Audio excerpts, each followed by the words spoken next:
আল্লাহ নবী মুহাম্মদুর রাসূলুল্লাহ হযরত আবু বকরকে নিয়ে মদিনার দিকে যাইতেছেন বাবা। সামনে যাইতে যাইতে হঠাৎ করে দেখলেন সুর পাহাড়। হযরত আবু বকর বললেন, হুজুর এই যে সুর পাহাড় দেখা যাইতেছে, এই পাহাড়ের গুহার মধ্যে কিন্তু আপনার আশ্রয় নিতে হবে। আল্লাহ নবী বললেন, আবু বকর রাত্রিতে খাওয়া নাই, ঘুম নাই, আহার নাই, নিদ্রা নাই, মরুভূমি জমিনের মধ্যে চলতে চলতে আমার পায়ের মধ্যে ফসকা পড়ে গেছে। ও আবু বকর ওই পাহাড়ের গুহা পর্যন্ত পৌঁছার মতো শক্তি আমার নাই। হযরত আবু বকর বললেন, হুজুর আপনি কোনো চিন্তা করবেন না, আপনি কোনো পেরেশানি হবেন না, হুজুর আপনার জন্য কিন্তু সোয়ারির ব্যবস্থা করব। আল্লাহ নবী বললেন, আবু বকর এখানে তো তুমি আর আমি ছাড়া কেউ নাই, তাহলে সোয়ারি তুমি কোন জায়গায় পাইবা, কোন জায়গা থেকে সোয়ারি আনবা? আল্লাহ নবীর সাহাবী হযরত আবু বকর বললেন, হুজুর আপনি সোয়ারির জন্য পেরেশানি হইেন না, চিন্তা করিয়েন না, আমি কাঁধ পেতে দেব আর আপনি বিশ্বনবী মুহাম্মদুর রাসূলুল্লাহ আমার কাঁধে উঠবেন। জোরে বলেন মারহাবা। হযরত আবু বকরের সাহস কি! আল্লাহ নবী জান্নাতি মানুষের কয়শো জনের শক্তি পায় আল্লাহ নবী জানেন? সেই মহামানবকে হযরত আবু বকর কাঁধে করে নিয়ে সেই পাহাড়ের গুহায় পৌঁছাইয়া দিবে, এটা কি কোনোদিন সম্ভব হতে পারে? বলেন সম্ভব হতে পারে? যারা হজ করতে গেছেন তারা দেখেছেন পাহাড়গুলো কত উঁচু উঁচু আল্লাহ পাহাড় তৈরি করেছেন। কি জন্য এত বড় পাহাড় তৈরি করেছেন আল্লাহ তাআলা? সূরা নাবার ভিতরে রয়েছে যে জিবালা আওতাদা, পাহাড়গুলোকে আমি আল্লাহ তাআলা পৃথিবীর মধ্যে পেরাক স্বরূপ রাখিয়া দিয়েছি। কি স্বরূপ? জোরে বলেন। পেরাক স্বরূপ। ভূমিকম্প হলে জমিন নড়াচড়া করে না? কি বলেন করে না? আমার বান্দাদের যেন কষ্ট না হয় জমিনের মধ্যে চলতে, এই জন্য আল্লাহ তাআলা এই পাহাড়গুলোকে পেরাক বানাইয়া দিয়েছে। কত উঁচু পাহাড়! এই পাহাড়ে কোনো শক্তিশালী বডির ফিটনেস থাকার পরেও কোনো মানুষের ওঠা সম্ভব হয় না, উঠতেই পারে না। কিন্তু আল্লাহ নবীকে নিয়ে হযরত আবু বকর কি করে সেই পাহাড়ের গুহায় উঠলেন? একমাত্র আল্লাহ তাআলার মদদ ছাড়া হযরত আবু বকর করতে পারেন না। মুসলমান ভাইরা আমার, আল্লাহ নবী মুহাম্মদুর রাসূলুল্লাহ সাল্লাল্লাহু আলাইহি ওয়াসাল্লামকে কাঁধে করে নিয়ে হযরত আবু বকর পাহাড়ের গুহার কাছে পৌঁছে গেলেন। ডাকতে বললেন, হুজুর আপনি কিন্তু আগে গুহার ভিতরে ঢুকবেন না, হুজুর আপনি আবার কাঁধে উঠেন। কাঁধে করে নিয়ে আল্লাহ নবীকে পাহাড়ের গুহায় পৌঁছায় দিয়ে আবু বকর বললেন, হুজুর আপনি পাহাড়ের গুহার ভিতরে কিন্তু এখনই আপনি ঢুকবেন না, আমি আগে ঢুকে দেখি ওই পাহাড়ের গুহার মধ্যে কোনো কষ্টদায়ক যন্ত্র আছে কিনা। জোরে বলেন মারহাবা। আল্লাহ নবী ওখানে দাঁড়িয়ে রইলেন। হযরত আবু বকর গর্তের ভিতরে ঢুকে পড়লেন। গর্তের ভিতরে ঢোকার পরে দেখলেন গর্তের ভিতরে অনেকগুলি খামা দেখা যায়। আল্লাহ নবী মুহাম্মদুর রাসূলুল্লাহ সাহাবী হযরত আবু বকর, প্রথম সাহাবী হযরত আবু বকর গুহার ভিতরে ঢোকার পরে দেখলেন অনেকগুলি খামা দেখা যায়। আল্লাহ নবীর সাহাবী হযরত আবু বকরের কাছে এমন একটা রুমাল ছিলেন, এমন একটা রুমাল কেটে কেটে হযরত আবু বকর সমস্ত গর্তের মুখগুলো বন্ধ করে দিলেন, কিন্তু দুইটা গর্তের মুখ বন্ধ করতে পারেন নাই। এবার পরিষ্কার করার পরে গর্তের মুখ বন্ধ করার পরে হযরত আবু বকর এসে আল্লাহর নবীকে ডাক দিলেন, হুজুর মেহেরবানি করে আপনি এখন পাহাড়ের গুহার ভিতরে ঢুকে পড়েন।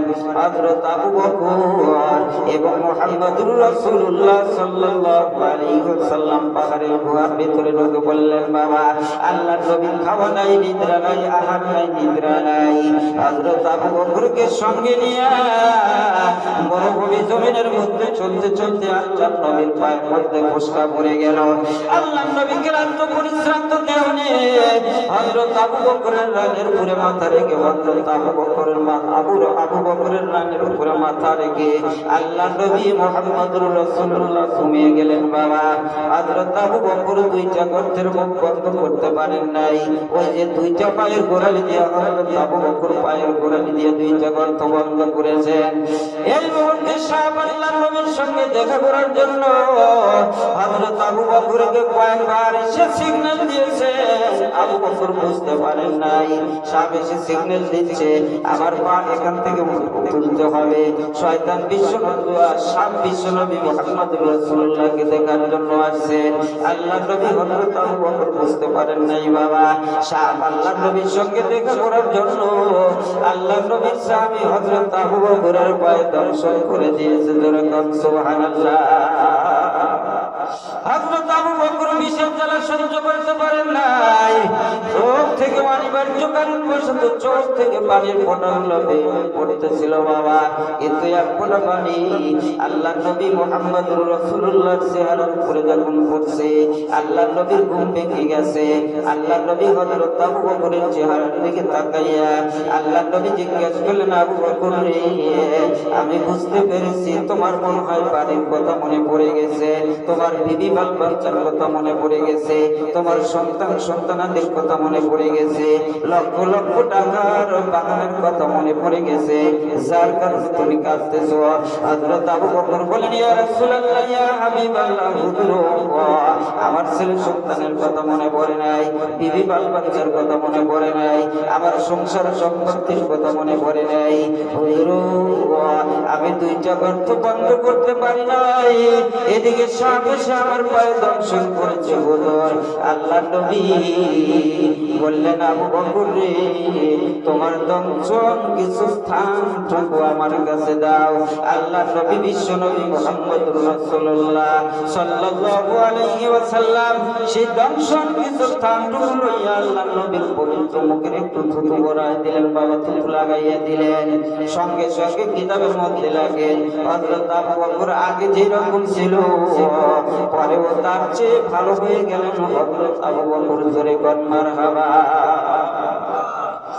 এদিকে পাহাড়ের গুহার ভিতরে আল্লাহ নবী এবং আল্লাহর পয়গম্বর বিশ্ব নবী মুহাম্মদুর রাসূলুল্লাহ সাল্লাল্লাহু আলাইহি ওয়াসাল্লাম যখন আশ্রয় গ্রহণ করলেন, কাফেররা অন্য হয়ে তালাশ করতেছে কোথায় মুহাম্মদকে পাওয়া যাবে, কোথায় আবু বকরকে পাওয়া যাবে। তাদের জীবিত হোক বা মৃত্যু অবস্থায় হোক, তাদের দুইজনের কল্লা যদি আবু জাহালের কাছে হাজির করা হয় তাহলে কমপক্ষে 100 পুরস্কার পাবো। এই লোভে সকলেই আল্লাহর নবীকে তালাশ করতেছে। এই লোভে 100 পুরস্কার দেবে। আর আল্লাহর নবী মুহাম্মদুর রাসূলুল্লাহ তো কেউ নাই। প্রথম সাহাবী হযরত আবু বকর, আর যা ছিলেন তারা তো মদিনার দিকে চলে গেছেন। কি বলেন, ঠিক কি না? সাহাবায়ে কিরাম এক এক দুই দিন করে আগে মদিনার দিকে চলে গেলেন। আল্লাহর নবী, হযরত আলী, হযরত আবু বকর আর সমস্ত অল্প কিছু সাহাবী মক্কায় ছিলেন। তো এবার দেখলেন যে 100 পুরস্কার পাওয়া যাবে। তারাও ঘোড়াকে চাবুক মেরে আল্লাহর নবীকে তালাশ করতেছিলেন। মুসলমান ভাইরা আমার, হযরত আবু বকর মুহাম্মদুর রাসূলুল্লাহকে গর্তের ভিতরে নিয়ে ওই গর্তের মধ্যে সময় কি যে বন্ধ হইল, কাফেররা পুরাই গর্তের কাছে চলে গেছে বাবা। আল্লাহ রাব্বুল আলামিন মাকরুশাকে বললেন, ও মাকরুশারি, এই পাহাড়ের গুহায় পুকুরে তাড়াতাড়ি জাল পেছাইয়া দে। আর মাকরুশা যখন জাল পেছাইয়া দিল, আল্লাহ রাব্বুল আলামিনের হুকুমে কবুতর এসে ওই জায়গায় বাসা বাঁধলো। বাসা বাঁধার পরে ডিম পেড়ে কবুতর ওই জায়গার মধ্যে পাহাড়ের গুহায় বসে থাকলো। এদিকে কাফেররা আসছে হযরত আবু বকরের তালাশে। আল্লাহ নবী বিশ্ব নবী মুহাম্মদুর রাসূলুল্লাহ তালাশে যখন আসছে, হযরত আবু বকর ভিতর থেকে ওই কাফেরদের পাওয়া দেখতেছে।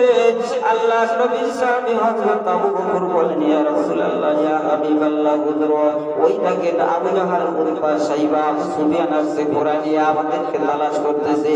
হুজুর, একটি যদি উকি দেয় তাহলে আমাদের কিন্তু দেখে ফেলবে। আল্লাহ নবী বললেন, আবু বকর, তুমি চিন্তা করিও না, তোমার কোনো পেরেশানি নাই, তোমার কোনো ভয় নাই।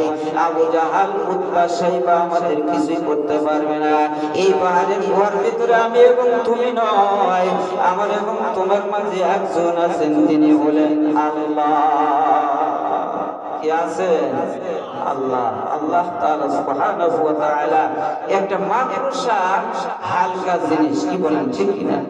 আর কবুতরও তো হালকা জিনিস, তাহলে বিশ্বনবী মুহাম্মদুর রাসূলুল্লাহ এই ছোট একটা জিনিস দিয়া, ছোট দুইটা জিনিস দিয়া আল্লাহ নবীকে হেফাজত করলেন কি জন্য?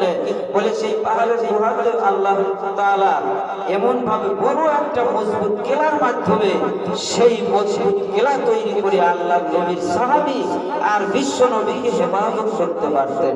তাহলে ছোট একটা হালকা জিনিস দিয়ে আল্লাহ নবীকে হেফাজত করলেন।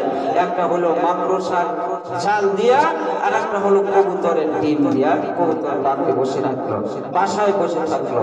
এই মুহূর্তে নাজিল করে দেন, যেরকম আলহামদুলিল্লাহ। মুসলমান ভাইজানে আমার,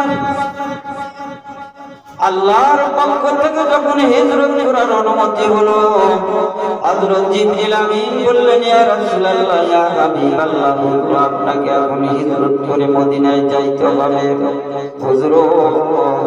আর আপনি মক্কায় থাকবেন না। আবু জাহল, উতবা, সাইবা দারুন নাদওয়াতে বসে আপনাকে হত্যা করার পরিকল্পনা করেছে। অর্থাৎ আল্লাহর নবীর উপরে যখন হিজরতের অনুমতি হলো, আল্লাহর হাবিব মুহাম্মদুর রাসূলুল্লাহ সাহাবায়ে কেরামদেরকে বললেন, ও আমার সাহাবায়ে কেরামরা, এখন তোমাদের দ্বীন ও ঈমানকে হেফাজতের জন্য, এখন তোমাদের ঈমান ও ঈমানকে প্রসার করার জন্য হিজরত করে মদিনায় যাইতে পারো। আল্লাহর নবী মুহাম্মদুর রাসূলুল্লাহর হুকুম পাওয়ার সঙ্গে সঙ্গে সাহাবায়ে কেরাম একজন, দুইজন, তিনজন করে সবাই মক্কা ছেড়ে মদিনার দিকে চলে গেলেন। মক্কাতে নাম করা তেমন কোন সাহাবী ছিলেন না বাবা। আল্লাহর নবী মুহাম্মদুর রাসূলুল্লাহ, হযরত আলী এবং হযরত আবু বকর ছাড়া পুরো সমস্ত সাহাবী চলে গিয়েছিলেন। যেরকম মারহাবা। এদিকে কাফেররা দেখলো মুসলমানেরা এইভাবে যদি দেশ ছেড়ে মক্কা ছেড়ে মদিনাতে চলে যায়, মুহাম্মদুর রাসূলুল্লাহ যদি মক্কা ছেড়ে মদিনাতে চলে যায়, এত সুন্দর আখলাক, এত সুন্দর কথা, মুহাম্মদুর রাসূলুল্লাহর এত সুন্দর আদর্শ চরিত্র যদি মদিনায় যায়, আল্লাহর নবীর আদর্শ থেকে দিন দিন মুসলমানের সংখ্যা বেড়ে যাবে। আবু জাহল, উতবা, সাইবা দারুন নাদওয়াতে পরামর্শ করতে বসলো, কি করা যায়? আল্লাহর নবী মুহাম্মদুর রাসূলুল্লাহ তো এবার মক্কা ছেড়ে মদিনায় গিয়ে কিন্তু মুসলমানদের ঘাঁটি করবে। তারা দারুন নাদওয়াতে মাশওয়ারা করতেছিল ঘরের দরজা বন্ধ করে। শয়তান দূর থেকে এসে তাদের দরজায় খটখট খটখট করে আওয়াজ দেয়। ভেতর থেকে জবাব গেল, কি? বলে, আমি তোমাদের বন্ধু, তোমরা যে পরামর্শ করতে চাচ্ছ আমিও তোমাদের পরামর্শে শরীক হতে চাই। জোরে বলেন নাউযুবিল্লাহ। শয়তান বলল যে, হে আবু জাহল, উতবা, সাইবা, তোমরা যে মাশওয়ারা করতেছো এই মাশওয়ারাতে আমি শরীক হতে চাই। তাহলে শয়তান যদি তাদের মাশওয়ারায় শরীক হয় তাহলে কি ভালো পরিকল্পনা করবে? কি বলেন, ভালো পরিকল্পনা করবে? ভালো করবে না, বরং আল্লাহর নবীকে হত্যা করার পরামর্শ হয়েছে। এক এক করে মাশওয়ারায় এরকম ভাবে সবাই মত প্রকাশ করতেছে যে কি করা যায়। মুসলমান বাইরে আমার একজন মাশওয়ারার মধ্যে বলল, আমাদের নেতা আবু জাহল। শয়তান এসে মাশওয়ারায় শরীক হলো, সব ধরে কিন্তু বসতে দিল। এবার মাশওয়ারা শুরু হয়ে গেল। কেউ বলছে, হুজুর, ও আমাদের নেতা আবু জাহল, মুহাম্মদুর রাসূলুল্লাহকে দেশ থেকে অন্য দেশে তাড়িয়ে দেওয়া হোক, দেশান্তর করে দেওয়া হোক। অন্য দেশে গেলে এত মানুষ মুহাম্মদুর রাসূলুল্লাহর কাছে ভিড়বে না, এত মানুষ আল্লাহর নবী মুসলমান বানাইতে পারবেন না। আবু জাহল বলে, না, এই কাজটা করা যাবে না। যদি মুহাম্মদুর রাসূলুল্লাহ অন্য দেশে যায়, এত সুন্দর আখলাক, তার চরিত্র, এত সুন্দর ব্যবহার, এনার মনের কথা, এত সুন্দর আচার আচরণ আর বুদ্ধিমত্তা ব্যবহার দেখে দিন দিন দিন দিন মুসলমানের সংখ্যা বেড়ে যাবে। এই কাজটি করা যাবে না। আর একজন বলছে, আবু জাহল, তাহলে বিশ্বনবী মুহাম্মদুর রাসূলুল্লাহকে একটা ঘরের মধ্যে মধ্যে বন্দী করে রাখা হোক, ঘরের জানালা দরজা সব কিছু বন্ধ করে রাখা হোক, কোন মানুষ যেন আল্লাহ নবীর সাথে দেখা করতে না পারে। যদি দেখা করতে না পারে আল্লাহ নবী তাদের মুসলমান বানাইতে পারবেন না, আর মুসলমানের সংখ্যাও দুনিয়াতে পারবে না। কি মাশাআল্লাহ দেখছেন। আবু জাহাল এবার বলল না, এই কাজটি করা যাবে না। শেষ পর্যন্ত আবু জাহাল নিজের সিদ্ধান্ত নিল মুহাম্মদুর রাসূলুল্লাহকে দুনিয়া থেকে হত্যা করা হোক। শয়তান ইবলিস বসে আসলো, তাদের খালাতো ভাই। শয়তান বলে, হ্যাঁ আবু জাহাল যে কথাটি বলেছে এইটাই হলো আসল কথা। আল্লাহ নবী মুহাম্মদুর রাসূলুল্লাহকে আজকে রাত্রিতেই হত্যা করতে হবে। এই তাদের পরামর্শের খবর। আসমানের মালিক, জমিনের মালিক, জান্নাতের মালিক, জাহান্নামের মালিক, সারা পৃথিবীর মালিক আল্লাহ তাআলা জানেন কিনা জোরে বলেন।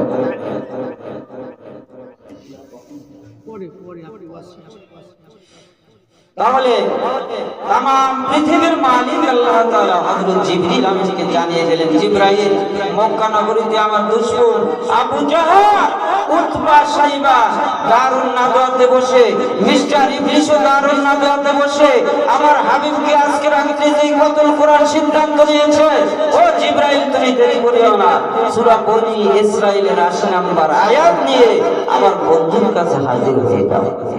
মুসলমান ভাইরা আমার, আল্লাহর নবী মুহাম্মদুর রাসূলুল্লাহর দরবারে হযরত জিবরিল আমিন সূরা বনী ইসরাঈল ৮০ নম্বর আয়াত নিয়ে চলে আসলেন। হুজুর আজকে রাত্রিতে কিন্তু আপনাকে হিজরত করে মদিনায় যাইতে হবে। কাফেররা কিন্তু মাশওয়ারা করেছে, হুজুর আজকে রাত্রিতে যদি আপনি হিজরত করে মদিনায় না যান তাহলে আপনাকে কিন্তু আবু জাহাল হত্যা করবে। হুজুর আর আপনি যখন হিজরত করে মদিনায় যাবেন, এই সূরা বনী ইসরাঈল ৮০ নম্বর আয়াত কিন্তু আপনার দরবারে নিয়ে আসছে। হুজুর আপনি যখন হিজরতে বের হবেন তখন মহান প্রভুর আলিশানে দরবারে বলবেন, আল্লাহ এই পবিত্র মক্কা থেকে আমাকে নিরাপদ বের করে দেন, আর পবিত্র মদিনায় আমাকে নিরাপদে পৌঁছাইয়া দেন। আর আমি যখন পবিত্র মদিনায় নিরাপদে পৌঁছে যাব তখন আপনার রাষ্ট্রীয় ক্ষমতা থেকে আমাকে একটু সাহায্য করবেন। জোরে কান মারহাবা। আল্লাহর সাহায্য ছাড়া কোনো উপায় আছে কি বলেন? আছে? আমি আপনাদের সামনে যে আলোচনা করতেছি এটা কি আমার শক্তি বলে, কি বলেন আমার চেষ্টা বলে? বহুদিন তো চেষ্টা করি যে আজকে ওয়াজ করে ভাই বোনদের কাঁদিয়ে ফেলবো, কিন্তু সেদিন কি বলেন ঠিক কিনা? এই জন্য যাই বলাইতেছেন এটা কি বলাইতেছেন জোরে বলেন। আল্লাহ তাআলার কাছে বলেন যে আল্লাহ এই অযোগ্য মানুষটি শেষে আমাদের সামনে উঠছে, আল্লাহ এই অযোগ্য মানুষের মুখ থেকে এমন কিছু কথা আলোচনা বের করে দেন যেটা আমাদের দুনিয়া ও আখিরাত দুটোটার জন্যই কামিয়াবি হয়ে যায়। কি বলেন ঠিক কিনা? বহু বক্তা তো দেশে আমাদের দেশে নামছে, কিন্তু ওয়াজ সব বুঝা শুধু ওয়াজ করেই যান, শুধু ওয়াজ করেই যান, কিন্তু মানুষ এই ওয়াজের মাধ্যম দিয়ে হেদায়েত লাভ করবে এবং আখিরাতে নাজাত পায় এই খেয়াল আমাদের মাঝে নাই। শুধু ওয়াজ ভালো হলে আমি আগামীতে আবার বলেন ঠিক কিনা? এরকম থাকার পরে কি করে না? এই জন্য মুসলমান ভাইরা আমার, আমি অযোগ্য মানুষ, ছোট মানুষ, গুনাহগার মানুষ, আমি আপনাদের সামনে অল্প সময় কথা বলবো। আপনারা একটু আল্লাহ তাআলার সাথে যোগাযোগ লাগাইয়া দেন। আল্লাহ এই অযোগ্য মানুষ আমাদের মাঝে উঠছেন, এই মানুষটির জবান থেকে এমন কিছু আলোচনা বের করে দেন যা দুনিয়ায় এবং আখিরাতে আমাদের ফায়দা দেয়। মুসলমান ভাইরা আমার, আল্লাহ নবী মুহাম্মদুর রাসূলুল্লাহ সাল্লাল্লাহু আলাইহি ওয়াসাল্লামের দরবারে হযরত জিবরিল আমিন হাজির হয়ে গেলেন। আর ডাকতে বলেন, হুজুর আজকে রাত্রিতে কিন্তু আপনাকে হিজরত করে মদিনায় যাইতে হবে, মক্কা করব। আল্লাহ নবী বললেন, আবু বকর এখানে তো তুমি আর আমি ছাড়া কেউ নাই, তাহলে সোয়ারি তুমি কোন জায়গায় পাইবা, কোন জায়গা থেকে সোয়ারি আনবা? আল্লাহ নবীর সাহাবী হযরত আবু বকর বললেন, হুজুর আপনি সোয়ারির জন্য পেরেশানি হইেন না, চিন্তা করিয়েন না, আমি কাঁধ পেতে দেব আর আপনি বিশ্বনবী মুহাম্মদুর রাসূলুল্লাহ আমার কাঁধে উঠবেন। জোরে বল মারহাবা। হযরত আবু বকরের সাহস কি? আল্লাহ নবী জান্নাতি মানুষের 500 জনের শক্তি পায় আল্লাহ নবী জানেন। সেই মহামানবকে হযরত আবু বকর কাঁধে করে নিয়ে সেই পাহাড়ের গুহায় পৌঁছাইয়া দিবে, এটা কি কোনোদিন সম্ভব হতে পারে? বলেন সম্ভব হতে পারে? যারা হজ করতে গেছেন তারা দেখেছেন পাহাড়গুলো কত উঁচু উঁচু আল্লাহ পাহাড় তৈরি করেছেন। এই জন্য এত বড় পাহাড় তৈরি করেছেন আল্লাহ তাআলা। সূরা নাবার ভিতরে রয়েছে যে জিবালা আওতাদা, পাহাড়গুলোকে আমি আল্লাহ তাআলা পৃথিবীর মধ্যে পেরাক স্বরূপ রাখিয়া দিয়েছি। কি স্বরূপ? জোরে বলেন। পেরাক স্বরূপ। ভূমিকম্প হলে জমিন নড়াচড়া করে না? কি বলেন করে না? আমার বান্দাদের যেন কষ্ট না হয় জমিনের মধ্যে চলতে, এই জন্য আল্লাহ তাআলা এই পাহাড়গুলোকে পেরাক বানাইয়া দিয়েছে। কত উঁচু পাহাড়! এই পাহাড়ে কোনো শক্তিশালী বডির ফিটনেস থাকার পরেও কোনো মানুষের ওঠা সম্ভব হয় না, উঠতেই পারে না। কিন্তু আল্লাহ নবীকে নিয়ে হযরত আবু বকর কি করে সেই পাহাড়ে গুহায় উঠলেন? একমাত্র আল্লাহ তাআলার মদদ ছাড়া হযরত আবু বকর করতে পারেন না। মুসলমান ভাইরা আমার, আল্লাহ নবী মুহাম্মদুর রাসূলুল্লাহ সাল্লাল্লাহু আলাইহি ওয়াসাল্লামকে কাঁধে করে নিয়ে হযরত আবু বকর পাহাড়ের গুহার কাছে পৌঁছে গেলেন। ডাকতে বললেন, হুজুর আপনি কিন্তু আগে গুহার ভিতরে ঢুকবেন না হুজুর, আপনি আবার কাঁধে উঠেন। কাঁধে করে নিয়ে আল্লাহ নবীকে পাহাড়ের গুহায় পৌঁছাইয়ে দিয়ে আবু বকর বললেন, হুজুর আপনি পাহাড়ের গুহার ভিতরে কিন্তু এখনই আপনি ঢুকবেন না, আমি আগে ঢুকে দেখি ওই পাহাড়ের গুহার মধ্যে কোন কষ্টদায়ক জন্তু আছে কিনা। দূরে কোন মারহাবা। আল্লাহ নবী ওখানে দাঁড়িয়ে রইলেন। হযরত আবু বকর গর্তের ভিতরে ঢুকে পড়লেন। গর্তের ভিতরে ঢোকার পরে দেখলেন গর্তের ভিতরে অনেকগুলি খামা দেখা যায়। আল্লাহ নবী মুহাম্মদুর রাসূলুল্লাহ সাহাবী হযরত আবু বকর, প্রথম সাহাবী হযরত আবু বকর গুহার ভিতরে ঢোকার পরে দেখলেন অনেকগুলি খামা দেখা যায়। আল্লাহ নবী সাহাবী হযরত আবু বকরের কাছে এমন একটা রুমাল ছিলেন, এমন একটা রুমাল কেটে কেটে হযরত আবু বকর সমস্ত গর্তের মুখগুলো বন্ধ করে দিলেন, কিন্তু দুইটা গর্তের মুখ বন্ধ করতে পারেন নাই।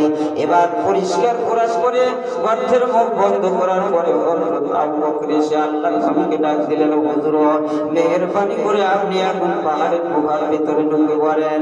হযরত আবু বকর এবং মুহাম্মদুর রাসূলুল্লাহ সাল্লাল্লাহু আলাইহি ওয়াসাল্লাম পাহাড়ের গুহার ভিতরে ঢুকে পড়লেন। বাবা আল্লাহ নবী খাওয়া নাই, নিদ্রা নাই, আহার নাই, নিদ্রা নাই।